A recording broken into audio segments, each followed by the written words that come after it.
Guruji. Anantam Shukrana Guruji for this beautiful, blissful, divine satsang. Last week we read chapter 55 of Rudra Samhita part 3. In this we read that a chaste Brahmin lady realized the intentions of Mena, and she tried to instruct Parvati about the duties of a chaste wife. She told Parvati that in order to be a chaste wife, she needs to serve her husband with pleasure, with devotion and utmost love. She also told Parvati that she must follow all the duties of a chaste wife, and then she told Mena to make all the necessary arrangements for the journey of Parvati. After that, Mena sensed that she has to make the arrangements, but at the same time she began to cry aloud, and seeing her cry, Parvati and all the wives of other gods and goddesses, also the wives of all the gods, they began to cry, and there was a atmosphere of grief there, because they were all sensing an imminent separation from their beloved daughter. Now after that, Himavat came there with his ministers, his sons and his priests and Brahmins, and he also saw everyone crying, so he also began crying. So the chief of priests came there, and he said that he enlightened them and consoled them and told them about the auspicious hour when Parvati should be starting the journey. And when Mena and Himavat heard that, they quickly gathered themselves and they got composed, and they started making all the necessary arrangements for the journey of Parvati. A palanquin was brought, and Parvati was helped by the Brahmin ladies, and they all helped Parvati sit into that palanquin, and a royal send-off was given by Himavat and Mena to their beloved daughter. And finally, Mena and Himavat, they were crying, and Parvati just bowed down to everyone before she started her journey. Himavat accompanied Parvati to some extent till the place where Shiva was waiting for Parvati joyously with his gods, and from there on everyone started their return journey to Kailasha. And once they returned to Kailasha, Shiva made all the necessary arrangements for a lavish feast for all the gods that had come to the wedding. And after all the gods ate food, they eulogized Shiva, and they circumambulated him, and they praised the wedding of Shiva and Parvati, and then they all went to their respective abodes. Then Shiva bowed down in front of Vishnu and Brahma, as per the worldly convention, and Brahma and Vishnu also joined their palms in reverence, and they also praised their wedding and took leave of Shiva and went to their respective abodes. After that, Shiva and Parvati started living happily in Kailasha, and Shiva continued with his divine sport, and all the Ganas, they worshipped Shiva and Parvati and served them with love. If you read this chapter, which is the auspicious story of Shiva and Parvati's marriage, it not only bestows all kinds of worldly pleasures, it also grants salvation, that is attainment of Shiva Loka. This concludes, last week we concluded the section 3 of Rudra Samhita part Rudra Samhita.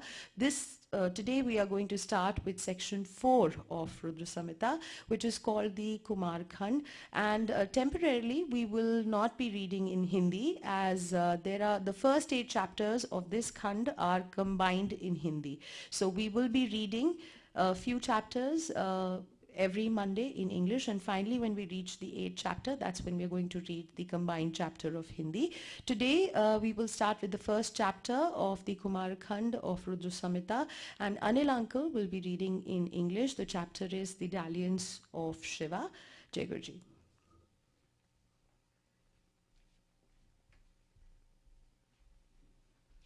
Jai Guruji. Thank you, Guruji, for this seva, and please forgive me for any mispronunciations. Chapter 1, The Dalliance of Shiva. I salute Shiva, who is satisfied with salutation, who loves great devotion, who bestows affection, and who makes others too perfect and complete, and who is the abode of all fortune achievements. I salute Shiva, who is eulogized by Vishnu and Brahma, who urged by his sympathy assumes visible forms, who bestows truth, who loves truth, whose assets are the threefold truths, and who is identical with truth.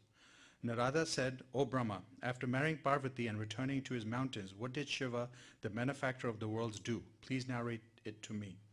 Who was the son born to Shiva, the great soul, for which purpose the Lord, though he rests and reveals in himself, married Parvati? O Brahma, the benefactor of gods, how was Taraka slain? Please have pity on me and narrate all this in full. Suta said, on hearing the words of Narada, Prajapati was highly delighted, and he replied after thinking on Shiva. Brahma said, O Narada, listen to the tale of Shiva, the moon-crested lord. I shall narrate the story of Guna's birth and the slaying of the demon Taraka. Let it be heard. I shall tell you the story that destroys all sins, on hearing which a man is freed from all sins.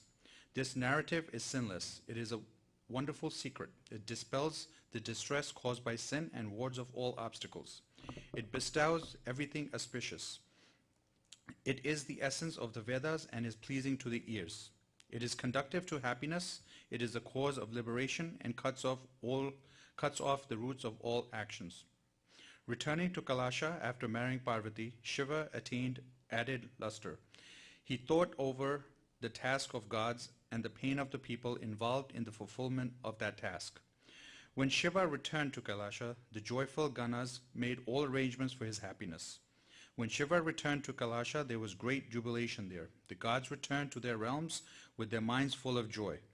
Then, taking Parvati, the daughter of the mountain, with him, Shiva, the great lord, went to a delightful, brilliant, isolated place, making a wonderful bed conducive to good sexual pleasure, rendered smooth and fragrant with flowers and sandal paste, and auspicious supplemented with objects of enjoyment. Lord Shiva, the bestower of honor, indulged in dalliance with Parvati for 1,000 years of God. In that divine sport, at the mere contact with Parvati, Shiva lapsed into unconsciousness. She too lapsed into unconsciousness due to the contact with Shiva. She neither knew the day nor the night. When Shiva, following the worldly way, began his enjoyment of pleasures, O sinless one, a great length of time passed, as though it was a mere moment in their awareness.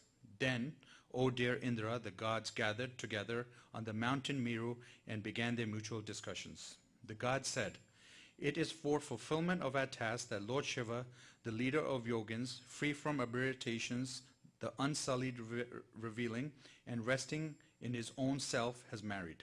No son is born to him. We do not know the reason. How is it that Lord of gods is delaying the action?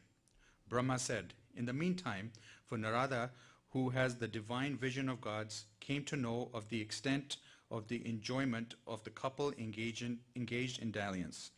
Realizing that their enjoyment had extended over a long time, the gods became worried. Making me Brahma as their leader, they approached Vishnu Narayana. After bowing to him, I narrated to him all the details we desired to convey. The gods stood steady and silent like dolls painted in a picture. For 1,000 years, according to the calculation of the gods, Shiva and Yogin had been engaged in sexual dalliance. He does not desist from it. Lord Vishnu said, O creator of the universe, there is nothing to worry about. Everything will be well. O Lord of gods, seek refuge in the great Lord Shiva. O Lord of subjects, the people who dedicate their minds and seek refuge in him joyously and devoutly have nothing to fear from any quarter. The interruption to amorous dalliance will take place at the proper time, not now. O Brahma, any task carried out at the proper time shall be crowned with success, not otherwise. If the enjoyment is desired by Shiva, who can check it? When another 1,000 years are complete, he will desist from it out of his own will. If anyone separates the copulated pair by a tricky expedient, he will have the pangs of separation from his wife and sons in every birth. He will fall from perfect wisdom. His glory will be destroyed. He will lose his fortune. That sinner, after his death, will suffer the tortures of the hell of Kalasutra for 100,000 years. The sage Durvasas separated Indra in copulation with Ramba, and the sage got separation from his wife as a result therefore. He took another woman as his wife, and thus put an end to the pangs of separation lasting for 1,000 years of the gods. Grasti hindered Kama in copulation. Brahaspati hindered Kama in copulation with Grasti, but within 6 months the moon abducted his wife. He then populated Shiva, fought in a battle over Tara, enjoyed her even as she was pregnant, and tried to dispel his pangs of separation.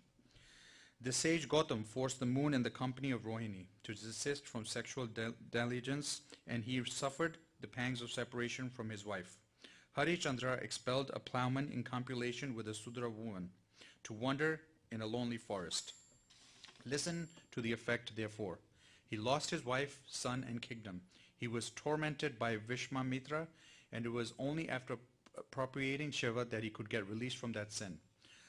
Though Ajmila, the noble Brahmin, was in copulation with the Sudra woman, gods did not interfere due to his fear.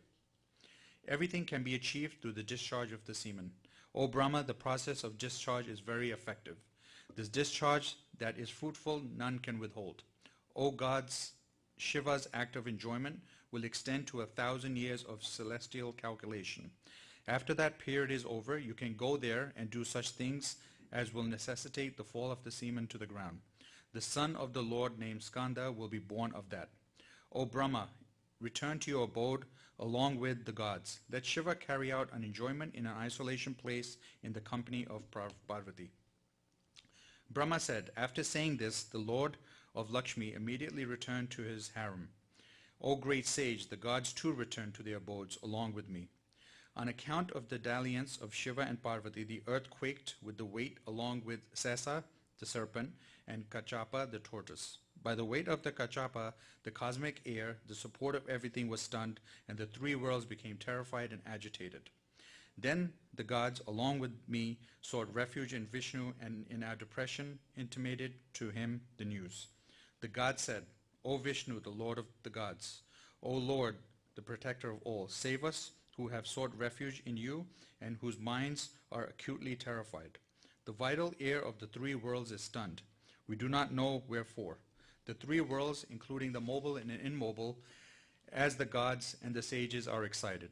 Brahma said, after saying this, O great sage, all the depressed gods stood silent along with me in front of Vishnu with great misery. On hearing those words, Vishnu took us all immediately to the Mount Kailasha, the favorite haunt of Shiva. After going there in the company of the gods and me, the favorite deity of the gods went to the excellent resort of Shiva with a desire to see Shiva. Unable to see him, Vishnu and the gods became surprised. With humility they asked the Ganas of Shiva where were there. Vishnu said, O Ganas of Shiva, where is Shiva, where the Lord of all gone? Sympathetically intimate this to us who are depressed. Brahma said, on hearing these words of Vishnu in the company of the gods, the Ganas of Shiva lovingly replied to Vishnu. The Ganas of Shiva said, O Vishnu, please listen along with Brahma and the gods. We shall tell you the truth and the details out of the love for Shiva. Shiva, the Lord of all, has gone into an apartment of Parvati after stationing us here with love. He is an expert in indulging in divine sports. O Lord of Lakshmi, many years have gone by. We do not know what Shiva, the great Lord, is doing within her apartment. Brahma said, on hearing these words, O excellent sage, Vishnu, the gods, and I were perplexed and went to the doorway of Shiva's apartment. After going there along with me, the gods Vishnu, the favorite deity of gods, spoke in dejection, but with the joy in the heart. O excellent sage, standing there along with me, the gods, he utilized Shiva, the Lord of all the worlds, with great pleasure. Vishnu said, O great Lord, what are you doing there inside? Save us who are harassed by Taraka and who have sought refuge in you. O great sage, praising and pleading like this to Shiva, Vishnu wept bitterly along with the gods harassed by Taraka. O great sage, cry of the heaven dwellers stressed by the demon who mingled with the sound of eulogy of Shiva. That ends